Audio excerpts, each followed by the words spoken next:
आपको जो बैकग्राउंड पे दोनों सिल्वर प्ले बटन नज़र आ रहे हैं, तो ये दोनों के दोनों ही मैंने स्विमिंग कंटेंट के ऊपर मुझे मिले हैं। एक के ऊपर 9 लाख समथिंग सब्सक्राइबर हैं और दूसरे चैनल के ऊपर तकरीबन 2 लाख सब्सक्राइबर हैं। एक चैनल पे मेरा अभी गोल्डन प्ले बटन आने वाला है। जी, मेरी मोस्ट जो पॉपुलर वीडियो है वो तकरीबन 230 मिलियन तक गई है और जिसके ऊपर रेवेन्यू मुझे तक देखने को मिला है। अब तक की अगर मैं हाईएस्ट अर्निंग की बात करूँ तो हाईएस्ट अर्निंग तकरीबन से प्लस की आई है और अगर अभी रेगुलर बेस पे अगर मैं बात करूं तो तकरीबन अर्निंग इसकी आती रहती है और ये मैं एक चैनल की बात कर रहा हूँ। मुझे ये बताओ मुस्तफा कि आपके राइट नाउ कितने चैनल्स हैं जो टोटल हैं और उसमें से कितने मोनेटाइज्ड हैं? हम इस वक्त तकरीबन 15 से ज़्यादा चैनल्स के ऊपर काम कर रहे हैं, जिनमें से हमारे पास 5 चैनल ऐसे हैं जो मोनेटाइज हैं बड़े और जिनसे हम अर्निंग कर रहे हैं। So hello everyone, welcome back to our YouTube channel. आज का जो इंटरव्यू होने वाला है वो पर्टिकुलरली स्पेनिश लैंग्वेज पे होने वाला है कि अगर आप यूट्यूब ऑटोमेशन करना चाहते हैं लेकिन इंग्लिश के अंदर करना या यूएसए को टारगेट करना आपको कंपेटिटिव लग रहा है, आपको लगता है कि आपको ऑडियंस इंडिया, बांग्लादेश, फिलीपींस जैसी कंट्री से आ जाती है, इसको अवॉइड करने के लिए मैं क्या करूं? तो उसके लिए एक ही सोल्यूशन है कि आप अपनी लैंग्वेज स्विच कर लें अगर आपको मजीद स्ट्रेटजीज नहीं आती। लेकिन आपको लगेगा कि यार मुझे तो स्पेनिश भी नहीं आती, फिर मैं क्या करूं? उसके लिए सारी चीज़ें डिटेल से कवर की गई हैं आज के इस इंटरव्यू में। मेक श्योर आपने इसको पूरा एंड तक देखना है ताकि आपको ये समझ में आ सके कि YouTube automation not just in Spanish बल्कि अगर और भी किसी लैंग्वेज में करनी है तो उसका क्या तरीका है और किस तरह से वो की जा सकती है। और अगर अभी तक आपने चैनल को सब्सक्राइब नहीं किया तो अभी सब्सक्राइब करके बेल आइकन प्रेस कर लें ताकि आपसे आने वाला जो YouTube automation related premium content है वो मिस ना हो सके। इस तरह के इंटरव्यूज हम करते चले जा रहे हैं और हमारा इरादा है कि हमने 100 इंटरव्यूज कंप्लीट करने हैं।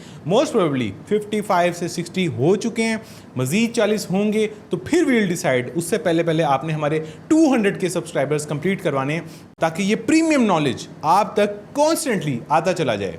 ऑल्सो आगे बढ़ने से पहले मैं आपको ये बता दूं कि अगर आप YouTube ऑटोमेशन को डिटेल से सीखना चाहते हैं, अगर आप बिगिनर हैं, आपको नहीं पता कि YouTube ऑटोमेशन के लिए चैनल भी कैसे बनाते हैं, इसकी सेटिंग्स क्या होती हैं, फिर यहाँ से लेके एडवांस लेवल तक आप चीज़ें सीखना चाहते हैं, तो हमारा YouTube ऑटोमेशन मास्टरी प्रोग्राम है जिसके अंदर 40 घंटे से ज़्यादा प्रीमियम कॉन्टेंट आपको मिलेगा जो बिगिनर लेवल से लेके एडवांस लेवल तक क्रिएट किया गया है। ऑल्सो वहाँ पर आपको हर वीक मेरे साथ लाइव ऑन जूम कनेक्ट होने का मौका मिलेगा जिसमें मैं आपके क्वेश्चंस को हर वीक आके एड्रेस करूंगा। प्लस इनरोल होने से आपको एक्सक्लूसिव फेसबुक कम्युनिटी की भी एक्सेस मिलेगी जहां पे सिर्फ स्टूडेंट्स एज अ मेंबर मौजूद हैं और आप अपने शहर के, अपने गांव के लोगों के साथ इंटरेक्ट करके फिजिकल लेवल पे मिलके आप बड़ी नेक्स्ट लेवल अपॉर्चुनिटीज़ को अनलॉक कर सकते हैं। मजीद इस तरह के बहुत से बोनसेस हैं।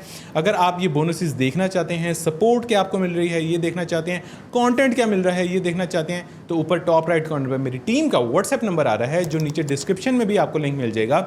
यहाँ पे आप रेडी लिख के मैसेज करें और वो लोग आपको स्टेप बाय स्टेप गाइड करेंगे कि आप लोग कैसे यूट्यूब ऑटोमेशन सीख सकते हैं और अपना channel as early as possible हमारी लर्निंग्स और हमारी सपोर्ट के साथ स्टार्ट कर सकते हैं। तो चलते हैं डायरेक्टली अपने इंटरव्यू की तरफ। वेलकम करते हैं आज के गेस्ट को एंड आई होप कि मुस्तफा आप हमारी ऑडियंस को आज के इस इंटरव्यू में काफ़ी वैल्यू देंगे। सबसे पहले मेरा क्वेश्चन ये है कि आप मुझे बताएं कि आपका ताल्लुक कहाँ से है और आपने यूट्यूब ऑटोमेशन कब स्टार्ट की? जी, मेरा ताल्लुक डिस्ट्रिक्ट जहंग के सिटी गरमोट से है और मैंने यूट्यूब ऑटोमेशन 2 साल पहले स्टार्ट की थी, जिसमें मैं लॉन्ग चैनल्स के ऊपर भी काम कर रहा हूँ और साथ में शॉर्ट चैनल्स के ऊपर भी काम कर रहा हूँ। अच्छा Mustafa, what was your why? आपने यूट्यूब ऑटोमेशन ही क्यों स्टार्ट की? Why not any other business? थोड़ा सा इसके पीछे जो मोटिवेशन है ना, ये भी मेरी ऑडियंस को बताओ। जी, मैंने यूट्यूब ऑटोमेशन को इसलिए सिलेक्ट किया क्योंकि मैं पहले यूट्यूब पे काम करता था, फिर मैंने छोड़ दिया। तो एक बार मेरे साथ सीन ऐसा हुआ कि मैंने एक अपने दोस्त की सिस्टर को यूट्यूब ऑटोमेशन के बारे में बताया, उसको यूट्यूब के बारे में बताया कि आप यूट्यूब पे इस तरह से काम कर सकते हो।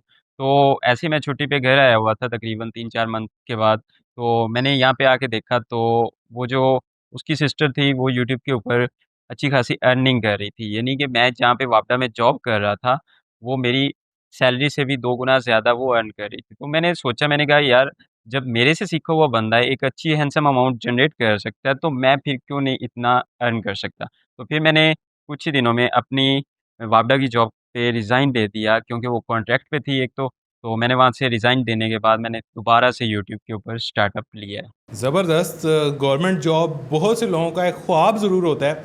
आई एम प्रीटी श्योर बहुत से लोग हमें देख भी रहे होंगे, उनके भी पेरेंट्स कहीं ना कहीं उनको फोर्स करते होंगे कि यार तुम भी गवर्नमेंट जॉब करो, गवर्नमेंट जॉब बड़ी ज़बरदस्त होती है। बट आपके सामने एक एग्जांपल है जो गवर्नमेंट जॉब छोड़ के यूट्यूब ऑटोमेशन की तरफ आया है and now he is making good amount of money. मुझे ये बताओ मुस्तफा कि आपके राइट नाउ कितने चैनल्स हैं जो टोटल हैं और उसमें से कितने मोनेटाइज्ड हैं और उनकी निशेस कौन कौन सी हैं? हम इस वक्त तकरीबन 15 से ज़्यादा चैनल्स के ऊपर काम कर रहे हैं, जिनमें से शॉर्ट फॉर्म भी हैं और लॉन्ग कंटेंट के ऊपर भी हम काम कर रहे हैं।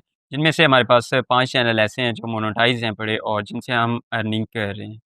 और उसमें से कुछ निशेज़ ऐसी हैं जो कि हम लोगों ने जिस पे यूएसए कंटेंट को टारगेट कर रहे हैं, स्पेनिश लैंग्वेज को टारगेट कर रहे हैं, और उसमें अदर भी कंटेंट को हम टारगेट कर रहे हैं, जिन पे हम लोगों को प्रीमियम कंट्री की ऑडियंस देखने को मिलती है। अच्छा, आप स्पेनिश के अंदर कंटेंट बना रहे हो तो मुझे ये बताओ कि वो वीडियोस क्या होती हैं जिन पे आप कमेंट्री करते हो? क्या वो मूवीज़ की रिकैप्स होते हैं या वो कोई पिंटरेस्ट से ली हुई वीडियोस होती हैं, वो टिकटॉक से ली हुई वीडियोस होती हैं? वो किन वीडियोस पे आप बेसिकली कमेंट्री कर रहे हो, ये भी एक्सप्लेन करो।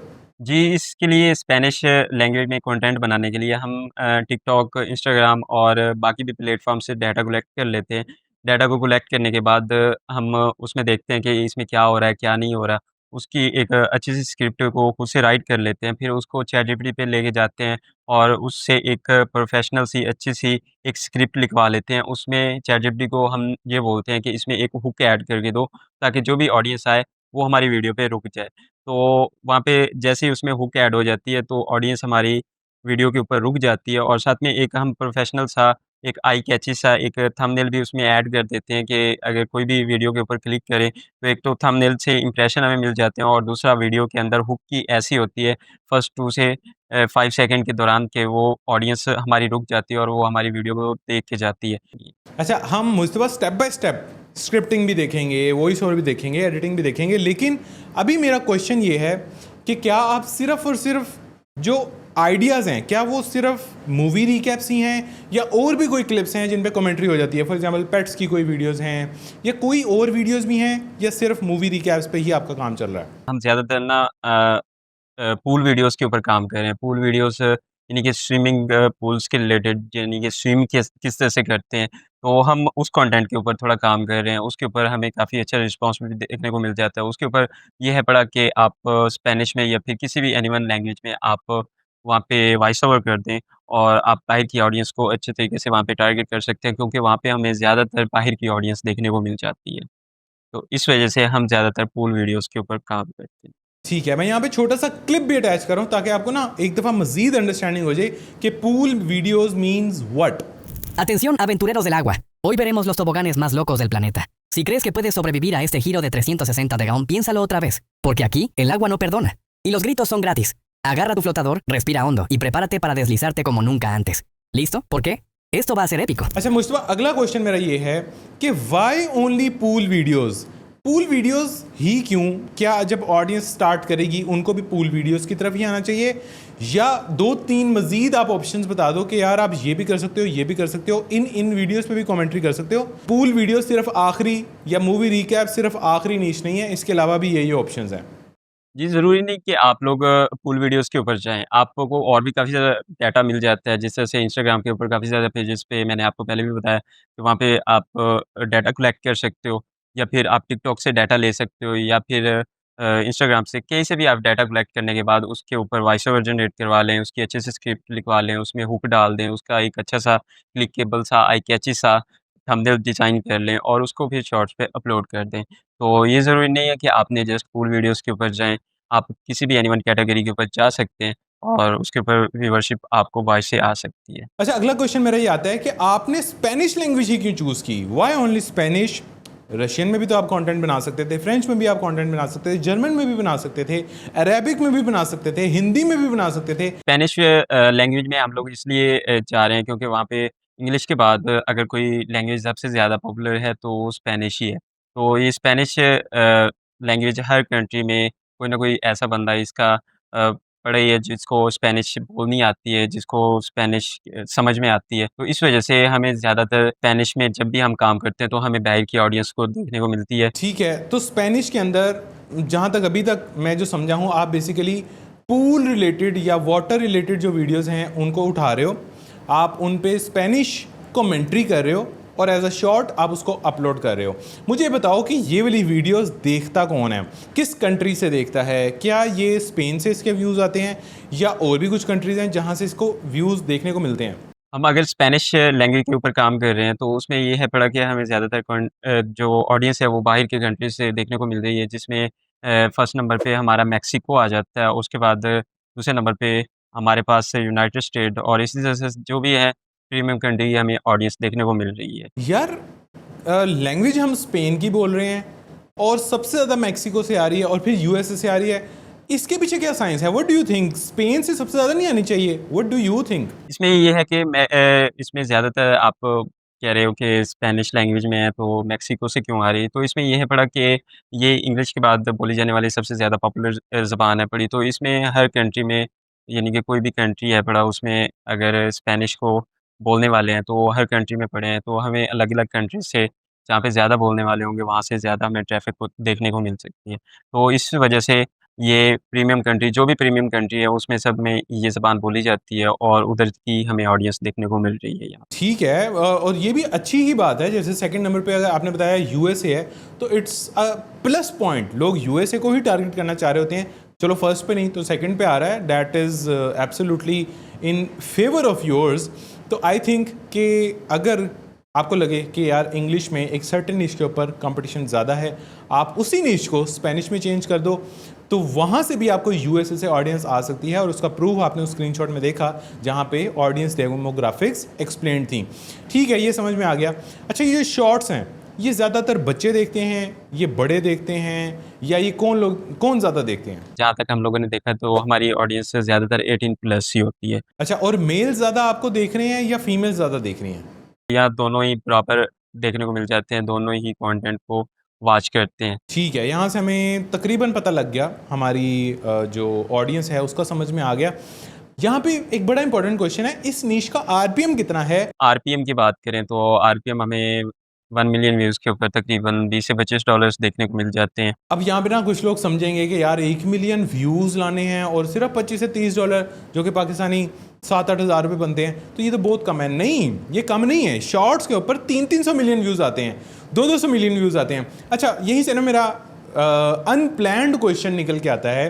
मुझे ये बताओ मुस्तफा कि आज तक आपके टोटल करियर में आप मोस्टली शॉर्ट्स पे ही काम करते हो, हाईएस्ट व्यूड वीडियो आपकी कितने नंबर ऑफ मिलियन व्यूज़ पे गई है? जी, मेरी मोस्ट जो पॉपुलर वीडियो है वो तकरीबन 230 मिलियन तक गई है और जिसके ऊपर रेवेन्यू मुझे $25 से $2700 तक देखने को मिला है। एक वीडियो से 2600 से $2700 बन सकते हैं।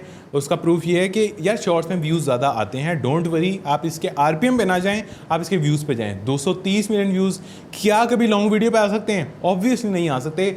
आप जो मर्जी कर लें, 230 मिलियन व्यूज़ आपको लॉन्ग वीडियो पे नहीं आ सकते, हाँ शॉर्ट पे आ सकते हैं। तो दोनों के प्रोज हैं, दोनों के कॉन्स हैं। यहीं से एक और क्वेश्चन मेरा आता है, मुझे व्हाट डू यू थिंक? आपने पूरी ज़िंदगी शॉर्ट्स पे काम किया है, मेरी ऑडियंस को ये बताओ कि आपकी नज़र में ये अगेन ये मुस्तफा का पॉइंट ऑफ व्यू होगा, तो आपने इसको as a single person point of view लेके चलना है। मुस्तफा, आपकी नज़र में एक बिगिनर को शॉर्ट्स पे काम करना चाहिए या लॉन्ग पे काम करना चाहिए, और उसके पीछे क्या रीजंस हैं, क्या प्रोज हैं, क्या कॉन्स हैं? जी, जो नए आने वाले यूज़र हैं, उनको मैं ये सजेस्ट करूँगा कि वो यूट्यूब शॉर्ट्स के ऊपर भी काम कर सकते हैं और लॉन्ग के ऊपर भी काम कर सकते हैं। मुझे वैसे ईज़ी शॉर्ट लगता है वो इस वजह से क्योंकि इसके ऊपर सब्सक्राइबर बेस भी आपकी काफ़ी अच्छी और जल्दी ग्रो कर जाती है और आपकी वीडियोज़ भी बहुत ही अच्छे से ग्रो करती हैं। और आपको यहाँ पे क्राइटेरिया का भी ज़्यादा टेंशन नहीं रहती। अगर आप ज़्यादा नहीं तो 2 मंथ अगर रेगुलर अगर आप अपलोडिंग करते हो, तो आपको अच्छा रिस्पॉन्स देखने को मिलता है और अगर डेली की 3 वीडियोज़ अगर एक चैनल पे अपलोड करते हो, तो यहाँ पे आपके 15 से 20 मिनट या मैं कहता हूँ ज़्यादा से ज़्यादा 1 घंटा एक चैनल लेके जाता है और आप 2-3 घंटे में अपने 2 से 3 चैनल भी ईज़िली हैंडल कर सकते हो। और जबकि अगर लॉन्ग की बात की जाए, तो वहाँ पे आपको वीडियो एडिटिंग, वॉइस ओवर ये सारा कुछ उसमें आपका ढेर सारा टाइम इन्वेस्ट हो जाता है, तो इसलिए मैं शॉर्ट को रिकमेंड करूँगा। सही, ज़बरदस्त। और दूसरा मेरा क्वेश्चन ये है कि नंबर ऑफ वीडियोस कितनी होनी चाहिए? रोज़ की कितनी वीडियोस अपलोड होंगी इस निश में आपके यूट्यूब चैनल पे? जी, यहाँ पे ये है पड़ा कि न्यू जो भी यूज़र है उसको डेली की 3 वीडियोज़ अपलोड करनी चाहिए। 3 वीडियोज़ प्रॉपर्ली वो अपलोड करे अपने यूट्यूब चैनल पे और उसको एक अच्छा खासा रिस्पॉन्स देखने को मिलेगा। अच्छा मुस्तफ़ा, एक और क्वेश्चन ना कमेंट्स में बहुत लोग पूछते हैं, मैं बार बार रिपीट करता हूँ, मैं आप लोगों के कमेंट्स पढ़ता हूँ, उसमें से जो मुझे लगता है ना कि हाँ यार कुछ चीज़ ऐसी है जो मैं मिस कर रहा हूँ, आप लोग बार बार वो चीज़ मुझे कह रहे हैं तो मैं उसको इम्प्रूव करने की कोशिश करता हूँ। और एक क्वेश्चन मैंने देखा है कि यार अपलोडिंग टाइम क्या होना चाहिए? 3 शॉर्ट्स मैंने अपलोड करनी है, तो पाकिस्तानी टाइम के हिसाब से आप उसको कितने कितने बजे स्केड्यूल करते हो? जो हम स्पेनिश कंटेंट पे काम कर रहे हैं तो उसके ऊपर हम वीडियो अपलोड करते हैं सुबह के 2 बजे और दूसरी वीडियो शाम के 4 बजे। तो ये स्पेनिश कंटेंट के ऊपर हमने ये टाइम टेबल सेट किया हुआ है और इसके ऊपर हमें ऑडियंस भी देखने को मिल रही है और हमारे व्यूअर्स काफ़ी अच्छे आ रहे हैं। तो उसके बाद अगर अदर कंटेंट में मैं बात करूँ वो भी यूएसए के रिलेटेड है, लेकिन उसके ऊपर हम लोग 3 वीडियोज़ अपलोड करते हैं, जिसकी टाइमिंग है सुबह का एक 9 बजे अपलोड करते हैं और दूसरी सेकंड टाइम दोपहर के 1 बजे और तीसरी शाम के 7 बजे। लेकिन अगर यूएसए को आपने टारगेट करना है तो शाम के 7 बजे बेस्ट टाइम है, आप उस वक़्त लॉन्ग भी अपलोड कर सकते हो, शॉर्ट भी अपलोड कर सकते हो। शाम के 7 बजे। अच्छा, मुझे ये बताओ कि क्या ये टाइमिंग लिटरली मैटर करती है कि इतने बजे ही आपने अपलोड करना है, इतने बजे आपने अपलोड नहीं करना? आपकी नज़र में क्या ये बहुत ही स्ट्रिक्ट चीज़ है, इसको एज़ इट इज़ फॉलो करना चाहिए या इसमें प्लस माइनस हो सकता है? फिर मैं आपको अपना ओपिनियन भी बताऊँगा। सर यहाँ पे अगर हम टाइम टेबल को डिस्कस करें तो बेस्ट तो यही है कि आप जिस टाइम पे वीडियो अपलोड कर रहे हो प्रॉपर आपकी उसी टाइम पे वीडियो अपलोड होनी चाहिए। क्योंकि ये होता है कि बाज़ औक़ात अगर कोई भी व्यूअर आपके चैनल पे आता है तो वो देखता है कि आप इस टाइम वीडियो अपलोड करते हो तो फिर वो उसी टाइम ही आपके चैनल पे विज़िट करता है। यहाँ पे आपको मैं एक छोटी-सी मिसाल दो दूँ जिस तरह से एक मार्केट में एक टाइम टेबल होता है कि इस वक़्त ये दुकान ओपन होगी तो लोग उसी टाइम ही वहाँ पे जाते हैं। तो आप लोग भी यूट्यूब पे अगर कोई भी वीडियोज़ अपलोड कर रहे हो तो ऐसे समझें कि आपकी एक शॉप है, वहाँ पे आपके कस्टमर आने हैं, व्यूअर्स को कस्टमर समझ लें। तो वो उसी टाइम उनको पता हो कि ये इस टाइम वीडियोज़ अपलोड करता है या फिर जो भी आपके कंटेंट में इंटरेस्टिंग है, उनको पता हो कि इस तरह का कंटेंट इस टाइम ये अपलोड करेगा और वो देखने के लिए उसी टाइम ही आएँगे। तो इसलिए मैं कहता हूँ कि टाइम अगर आप डेली बेस पे अपलोडिंग कर रहे हो और टाइम को मैनेज कर रहे हो तो ये बेस्ट ऑप्शन है कि आपको उसी टाइम ही अपलोड करनी चाहिए जिस टाइम ने पे आप लोगों ने पहले वीडियो अपलोड करना स्टार्ट की थी। एक ही टाइम आपको रखना चाहिए। यानी क्रक्स ये है कि आपने कंसिस्टेंट रहना है। जो टाइम सोच लिया वो होना चाहिए। वो टाइम इटसेल्फ कुछ भी हो सकता है, ठीक है? उसमें आप प्लस माइनस कर सकते हो, लेकिन जो डिसाइड कर लिया वो फिक्स होना चाहिए। जो फ्रीक्वेंसी डिसाइड कर ली वो फिक्स होनी चाहिए। ठीक हो गया? तो यहाँ तक ये वंस एंड फॉर ऑल मैंने आप लोगों को बता दिया। अब आते हैं आपके कंटेंट के ऊपर। मुझे ये बताओ कि मुश्तबा, आपने वीडियो बनानी है, सबसे पहले वो वीडियो सोर्सिंग कहाँ से होगी? मुझे ये वीडियो लेनी है तो स्विमिंग वाली वीडियो लेनी है, बिगिनर ने अपना चैनल बनाना है, उसको आप वो प्लेटफॉर्म बता दो जहाँ से जाके उसने वो वीडियो निकालनी है और क्या कीवर्ड डाल के वो वीडियो सर्च करनी है, और उसके सामने जब कीवर्ड डाल के मल्टीपल वीडियोज़ आएंगी उसमें से कौन सी वीडियो सेलेक्ट करनी है और कौन सी नहीं सेलेक्ट करनी, ये क्राइटेरिया क्या है, ये सारी चीज़ें बताओ। सर अगर कोई न्यू यूज़र आता है और वो इसी स्विमिंग कंटेंट के ऊपर काम करना चाहता है तो उसके लिए उसको ये करना होगा कि वो सबसे पहले स्विमिंग वीडियोज़ लिख के उसको गूगल पे जाए, उसको ट्रांसलेट कर ले चाइनीज़ में ट्रांसलेट करने के बाद उसको आ जाए चाइनीज़ एक टिकटॉक है कवाइशी, उसके ऊपर आके उसको सर्च कर ले और वहाँ पे देख ले कंटेंट फाइंड कर ले, जिसकी वीडियो सबसे यानी कि जिस आईडी के ऊपर सबसे कम वीडियोज़ डाउनलोड हुई हुई हो सॉरी अपलोड हुई हुई हो, उनको उसने फ़ॉलो कर लेना और उसी की वीडियो को उसने कॉपी कर लेना। ये नहीं करनी कि जिसके पहले ज़्यादा फ़ॉलोअर हैं, उसको टारगेट करें। ऐसा भी होता है कि बाज़ औक़ात तो कुछ कंटेंट ऑलरेडी ही यूट्यूब के ऊपर पड़ा होता है, तो फिर उससे उनको कॉपीराइट स्ट्राइक आने के चांसेस ज़्यादा बढ़ जाते हैं। बहुत ही इंपॉर्टेंट बात इन्होंने बताई है कि आपने वीडियोस उसकी उठानी है जो अभी नया आया हो, जो अभी रिसेंटली वीडियोस अपलोड कर रहा हो। अच्छा, यहाँ पे ये पता करना ज़रूरी है कि मुस्तफा जिस बंदे की वीडियो हम उठा रहे हैं वो एक फिजिकल, जिसना होता है ना, पर्सनल आईडीज़ होती हैं लोगों की। एक है कि कोई बंदा भी कोई भी वीडियो डाल रहा है एक आईडी पे, एक है एक बंदा अपनी आईडी पे अपनी ही वीडियोस डाल रहा है स्विमिंग की। तो इसमें ये डिफरेंस देखना ज़रूरी है कि एक बंदा अगर किसी की भी वीडियो उठा उठा के डाली जा रहा है, ये ना हो कि वो वीडियो और कहीं पे भी अपलोडेड हो और मैं मिस जज कर दूँ। ये चीज़ इंपॉर्टेंट है या नहीं? पहले उसको वहाँ पे फाइंड कर लें, फिर अगर कोई ऐसी आईडी मिलती है जिसके ऊपर ओनली 100 वीडियोज़ या फिर इससे ज़्यादा हो, तो उसका स्क्रीनशॉट ले लें और फिर उसे गूगल लेंस कर लें गूगल लेंस पे जाके उसे देख लें कि क्या ये डाटा पहले ऑलरेडी यूट्यूब पे पड़ा तो नहीं है। तो अगर डाटा यूट्यूब पे नहीं पड़ा होगा तो फिर उसके ऊपर काम करें, अदरवाइज़ आपको रिस्क लेने की ज़रूरत नहीं है, नहीं तो चैनल स्टार्ट करने से पहले ही चैनल डेड हो जाएगा। लेकिन देखो, जब मैं उस पे कमेंट्री करूंगा, मैं उसका जब फेयर यूजेज करूंगा, तो फिर मुझे कॉपीराइट स्ट्राइक क्यों आएगी? मैं तो उसमें अपनी वैल्यू ऐड कर रहा हूँ ना। सर इसमें ये है पर जो भी वीडियो आप कॉपी करते हो, कॉपी करने के बाद उसको आपको चाहिए कि उसमें हर वीडियो जो आप उठा रहे हो 15 सेकंड की है, 20 सेकंड की है, उसको आप एडिट करो। एडिट करने के बाद उसको फिर अपलोड करो। अगर आप उसको मर्ज कर देते हो, मर्ज करने के बाद फिर उसको आप अपलोड करते हो, तो ये भी तरीक़ाकार ठीक है, लेकिन वो थोड़ी वीडियो लॉन्ग हो जाती है। तो स्टार्टअप में ये होता है कि स्टार्टअप में आपको ये चाहिए कि स्टार्टअप में आप 15 से 18 सेकंड की वीडियो को टारगेट करो, ये ज़्यादा से ज़्यादा 25 सेकंड तक जाए। Obviously it is not recommended at all कि आपने जो वीडियो उठानी है एज इट इज़ अपलोड कर देनी है, बिल्कुल भी नहीं। पीछे गाना लगा दिया, नो, ये मैं बिल्कुल भी एंडोर्स नहीं करूँगा। काम आपने अपना करना है। वीडियो किसी की उठानी है, आपने उस पर अपनी कॉमेंट्री ऐड करनी है, इसको कहते हैं वैल्यू ऐड करना, ठीक है। आपने उसमें अपनी खुद की जब आप वैल्यू ऐड कर दोगे तो ये फेयर यूजेज पॉलिसी के अंडर आएगा और यूट्यूब आपको कुछ भी नहीं कहेगा जब आप उसके अंदर अपनी खुद की वैल्यू ऐड कर चुके होगे। तो ये तो समझ में आ गया कि हमने वीडियो उठानी कहाँ से है, कौन सी उठानी है, कौन सी नहीं उठानी। कमेंट्री पे भी आप ये हम आएंगे, लेकिन उससे पहले मुझे बताओ कि इसके ऊपर जो मैंने कमेंट्री करनी है वो मैं अपने दिमाग से सोचूंगा, वो मैं चैट जीपीटी से लिखवाऊंगा, या वो मैं चैट जीपीटी से सिर्फ ट्रांसलेट कराऊंगा, लिखवाऊंगा अपने दिमाग से? इसका क्या सोल्यूशन है? ने सिंपल सा आपने यूज़ करना है अपने माइंडसेट को।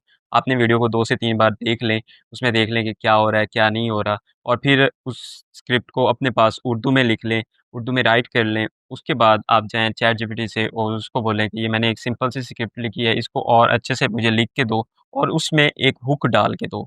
हुक उसको लाज़मी बोलना है क्योंकि ये होता है कि फर्स्ट के अगर 5 सेकंड हमारी ऑडियंस हमारी वीडियो पे रुक गई है, तो फिर वो हमारी वीडियो को कंप्लीटली वॉच करके जाती है। तो आपको चैटजीपीटी को ये बोलना है कि 5 सेकंड तक हुक डाल के दो, तो वो आपको एक प्रॉपर से हुक डाल के देगा और उस आपकी जो स्क्रिप्ट होगी उसको एक प्रॉपर अच्छे तरीके से राइट करके भी देगा। तो इस तरह से आप चैटजीपीटी से स्क्रिप्ट लिखवा के वॉइस ओवर कैपकट से जनरेट करवा के आप अपनी वीडियो को अपलोड कर सकते हो। ठीक है, मैं एग्जाम्पल देता हूँ। आपने एक वीडियो देखी जिसके अंदर 4 लड़के एक वाटर स्लाइड के ऊपर रेस लगा रहे हैं। अब नेचुरली आपके अंदर से एक कमेंट्री आनी चाहिए। अगर आप अच्छी कमेंट्री कर सकते हैं तभी आपने इस नीश में जाना है। फॉर एग्जाम्पल, ये 4 लोग रेस लगा रहे हैं और देखते हैं कौन सबसे पहले इस वाटर स्लाइड को फिनिश करता है, ठीक है। ये आपके खुद के अंदर से आ रही है। हाँ, ये आइडिया आप चैट जीपीटी को देंगे, वो इसको ट्यून कर सकता है, बेहतर कर सकता है, लेकिन इनिशियल स्क्रिप्ट उर्दू में, हिंदी में, ये आपने खुद निकलवाना है और आपने पहले चैट जीपीटी को बताना है कि एक ऐसी रील है, उसके अंदर ये हो रहा है, तो इसकी कॉमेंट्री को थोड़ा सा ट्यून कर दो। इनिशियली आपको ट्यून करवाना पड़ेगा, बाद में आपको खुद पता चल जाएगा कि अच्छी वीडियो कौन सी चलती है, अच्छी कमेंट्री कौन सी चलती है, कौन सी नहीं चलती। फिर उसको आपने चेंज करवाना है स्पेनिश में या जिस लैंग्वेज में भी आप अपना चैनल बनाने लगे हैं उसके अंदर, और फिर आपका स्क्रिप्ट रेडी हो जाएगा। यानी ये टोटली आपने चैट जीपीटी से नहीं निकलवाना, या इनिशियली फ्रॉम द स्क्रैच आप कहेंगे यार चैट जीपीटी मुझे स्क्रिप्ट निकाल के दे दो एक ऐसी वीडियो का जिसमें ये हो रहा है। नहीं, थोड़ा सा कमेंट्री आपने खुद लिख के उसको देनी है और फिर उसको ट्यून करवा सकते हैं, लेकिन फ्रॉम स्क्रैच आपने उससे निकलवाना नहीं है। आपकी खुद भी ये क्या प्रैक्टिस है मुझे मुझे बताओ कि कभी आपने स्क्रैच से भी चैट जीपीटी से निकलवाया है, या इनिशियली एक चीज़ आप चैट जीपीटी को देते हो, हाँ उसमें वो बेहतरी कर दे तो अलग बात है, लेकिन स्क्रैच से नहीं निकलवाते? सर कभी-कभी ऐसा होता है कि कुछ अगर कंटेंट हमें देखने को मिलता है तो उसके ऊपर ऑलरेडी वॉइस ओवर हुआ हुआ होता है या फिर उसके अंदर कुछ ना कुछ बोला जाता है या फिर चाइनीज़ में या फिर कुछ भी उसके ऊपर वॉइस ओवर ऑलरेडी हुआ होता है। तो हम उस वॉइस ओवर की स्क्रिप्ट निकलवा लेते हैं। स्क्रिप्ट निकलवाने के बाद हम उसको चैटजीपीटी को देते हैं कि इसको हमें चेंज करके इसको इस लैंग्वेज में कन्वर्ट करके दो। तो वो फिर हमें उस लैंग्वेज में कन्वर्ट करके देता है। तो इस तरह से हम स्क्रिप्ट को रीराइट करवा लेते हैं और एक अच्छे से जिस कंट्री को भी टारगेट करना चाहते हैं उस लैंग्वेज में कन्वर्ट करके उस कंट्री को टारगेट कर लेते हैं। तो ये सिंपल सा प्रोसेस है। बिल्कुल ठीक है। अब आते हैं हम वॉइस ओवर पे। मुझे बताओ कि वॉइस ओवर फ्रेंच लैंग्वेज में मैंने करवाना है या स्पेनिश में, आपने बोला स्पेनिश में मैंने करवाना है, तो उसके लिए कौन सा टूल बेस्ट है और उस पर कॉस्ट कितनी आती है? तो यहाँ पे अगर वॉइस ओवर की बात करें तो वॉइस ओवर हम ज़्यादातर कैपकट का यूज़ करते हैं। कैपकट में आपको काफ़ी ज़्यादा कंट्रीज़ की वॉइस देखने को मिल जाती हैं, स्पेनिश, इंग्लिश उसके बाद और भी काफ़ी सारी वहाँ पे लैंग्वेज आपको देखने को मिल जाती हैं। आप वहाँ पे जाके अपना वॉइस ओवर जनरेट कर सकते हो। वो वॉइस आपको मिल जाएगी, उसके बैकग्राउंड पे आप म्यूज़िक लगा दें। म्यूज़िक लगाने के बाद एक अच्छा सा विजुअल दे के आप उसे अपलोड कर सकते हो। ज़बरदस्त, वॉइस ओवर भी क्लियर हो गया, सिंपली कैपकट यूज़ करना है, दैट्स इट। अच्छा, वीडियो एडिटिंग में आपने एक तो अच्छी चीज़ या एक इन्फॉर्मेशन बड़ी ज़बरदस्त आपने ये दी कि शुरू में आपने कुछ ऐसा कैची सा डालना है, कोई एरो डाल दिया, कोई सर्कल डाल दिया, वहाँ से लोग रुक जाते हैं। मज़ीद कोई वीडियो एडिटिंग टिप्स हैं इसके अंदर? बैकग्राउंड म्यूज़िक कोई डालना है या नहीं? वैसे तो कमेंट्री ही होगी, बट और कोई चीज़ इसमें डालनी है ताकि वीडियो एडिटिंग वाला पार्ट जो है वो मोस्ट वैल्यूएबल बन सके? एडिटिंग को और बेहतर बनाने के लिए आप इसमें वीएफएक्स इफ़ेक्ट्स वगैरह ऐड कर सकते हो। साउंड इफ़ेक्ट्स जिस तरह से छोटे-छोटे साउंड इफ़ेक्ट्स होते हैं वो ऐड कर सकते हो, बैकग्राउंड म्यूज़िक ऐड कर सकते हो। उसके बाद एरो के स्टिकर्स वगैरह इसमें यूज़ कर सकते हो। और भी इसमें जितना आप अच्छे तरीके से एडिटिंग करोगे उतना ज़्यादा अच्छा आपकी वीडियो परफ़ॉर्म करेगी। और इसमें सबसे ज़्यादा ये है कि आप वीडियो में कोई छोटा-सा पार्ट आप देख लें जो आई कैची हो, उसके ऊपर आप 2-3 एरो वगैरह लगा दें या फिर स्टिकर वगैरह लगा दें और उसको अपने एज़ अ थंबनेल यूज़ करें ताकि वो एक क्लिकेबल थंबनेल के थ्रू भी आपको ट्रैफ़िक मिले। ठीक हो गया। अब आते हैं अपने मोस्ट इंपॉर्टेंट क्वेश्चन पे। मुझे आपके बैकग्राउंड में दो दो सिल्वर प्ले बटन नज़र आ रहे हैं, तो मुझे क्या आप ये बता सकते हो कि ये चैनल्स आपके कितने सब्सक्राइबर्स तक अब पहुंच चुके हैं और मंथली आपकी यहाँ से कितनी को अर्निंग हो रही है यूट्यूब से? तो यहाँ पे आपको जो बैकग्राउंड पे दोनों सिल्वर प्ले बटन नज़र आ रहे हैं, तो ये दोनों के दोनों ही मैंने स्विमिंग कंटेंट के ऊपर मुझे मिले हैं। एक के ऊपर 9 लाख समथिंग सब्सक्राइबर हैं और दूसरे चैनल के ऊपर तकरीबन 2 लाख सब्सक्राइबर हैं। यानी कि इस चैनल पे एक चैनल पे मेरा अभी गोल्डन प्ले बटन आने वाला है रिसेंटली, कुछ ही दिनों में आ जाएगा वो भी। ओके, तो अर्निंग के बारे में भी थोड़ा सा बताओ कि अर्निंग यहाँ से आपकी मैक्सिमम आज तक कितनी गई है पर मंथ? आपने एक वीडियो से तो बताया, एक अकेली वीडियो से आप कितने पैसे बन गए, लेकिन मैक्सिमम कितनी गई है और ऑन एवरेज आपको मंथली कितने डॉलर्स देखने को मिल जाते हैं? तो अब तक की अगर मैं हाईएस्ट अर्निंग की बात करूँ तो हाईएस्ट अर्निंग तकरीबन $1500 से प्लस की आई है। और अगर अभी रेगुलर बेस पे अगर मैं बात करूँ तो तकरीबन 300 से लेकर $500 तक अर्निंग इसकी आती रहती है और ये मैं एक चैनल की बात कर रहा हूँ। ज़बरदस्त, एक चैनल आपको 1500 बना के दे, इट्स नॉट लेस। अब बहुत से लोगों को ना $400-500 लेस लगने लगे हैं क्योंकि गेस्ट ऐसे आ रहे हैं जिनके बहुत ज़्यादा डॉलर्स बन रहे होते हैं, लेकिन इटसेल्फ आप एक दफ़ा बैठ के सोचें, $500 भी ना मैक्सिमम लोग जो इस वीडियो को देख रहे हैं ना उन लोगों के लिए एक ख्वाब है। मुझे बताएं, ये कम है? एज अ पैसिव इनकम बन जाए या कुछ लोगों के लिए तो as a main source of income भी बन जाए तो it's a very handsome amount of money. अच्छा, मुझसे बाद लास्ट क्वेश्चन, मुझे ये बताओ कि ये सारा काम आप अकेले कर रहे हो या इसके पीछे आपकी कोई टीम है जो इतने चैनल्स मैनेज कर रही है and they have managed to make a channel to grow a channel up to 900 K subscribers? ये आप अकेले कर रहे हो या इसके पीछे कोई टीम है? तो ये मेरी टीम है बड़ी जो behind scene as a video editing और स्क्रिप्ट राइटिंग के ऊपर काम करती है। तो ये मेरे साथ अली भाई हैं जो कि स्क्रिप्ट राइटिंग और इंग्लिश में बहुत ही परफेक्ट हैं बड़े, और साथ में मेरे मिसम भाई हैं जो कि वीडियो एडिटिंग में मास्टर हैं। तो ये दोनों बंदे ही मेरे बैकअप पे काम कर रहे हैं और उनके बिहाफ पे ही सब चैनल्स चल रहे हैं। Okay, great. So that was all for today. I hope कि आपको काफ़ी कुछ सीखने को मिला होगा। अगर आप यूट्यूब ऑटोमेशन किसी और लैंग्वेज में करना चाहते हैं, उससे रिलेटेड नॉलेज मिल गया होगा। अगेन रिमाइंडिंग यू कि 100 इंटरव्यूज़ होने से पहले पहले आप हमारे चैनल को 200 के सब्सक्राइबर्स तक अगर पहुंचा देंगे तो मैं इस सीरीज़ को कंटिन्यू करूंगा, वरना there will be a big break और हम किसी और चीज़ की प्लानिंग कर रहे हैं तो उस चीज़ को फिर हम लॉन्च करेंगे। तो मेक श्योर 200 के subscribers before 100 total interviews. Also अगर आप यूट्यूब ऑटोमेशन डिटेल से सीखना चाहते हैं तो टॉप राइट कॉर्नर पे मेरी टीम का नंबर आ रहा है, नीचे डिस्क्रिप्शन में भी लिंक मौजूद है, पिंड कमेंट में भी लिंक मौजूद है। उनको आप कांटेक्ट करके रेडी का मैसेज लिखेंगे तो वो आपको डिटेल से बता देंगे कि कैसे आप हमारे लाइव सेशन ज्वाइन कर सकते हैं, कैसे आप हमारी एक्सक्लूसिव फेसबुक कम्युनिटी ज्वाइन कर सकते हैं, कैसे आप हमारा प्रीमियम जो कंटेंट है YouTube automation related beginner level से लेके इंटरमीडिएट को कवर करके एडवांस लेवल तक स्ट्रेटजीज कैसे आप सीख सकते हैं, वीडियो एडिटिंग कैसे करनी है ये आप कैसे सीख सकते हैं, ये सारी चीज़ें हमारे यूट्यूब ऑटोमेशन मास्टरी प्रोग्राम के अंदर मौजूद हैं, जिसकी डिटेल्स आपको हमारी टीम से मिल सकती हैं। सो ये इंटरव्यू तो आपने देख लिया। यहाँ पे आपको एक और इंटरव्यू का लिंक नजर आ रहा है जो बंदा नॉट जस्ट इन 1 लैंग्वेज बल्कि 4 लैंग्वेजेस के अंदर अपने चैनल चला रहा है। तो इधर भी आप क्लिक करके वो इंटरव्यू डिटेल से देख सकते हैं।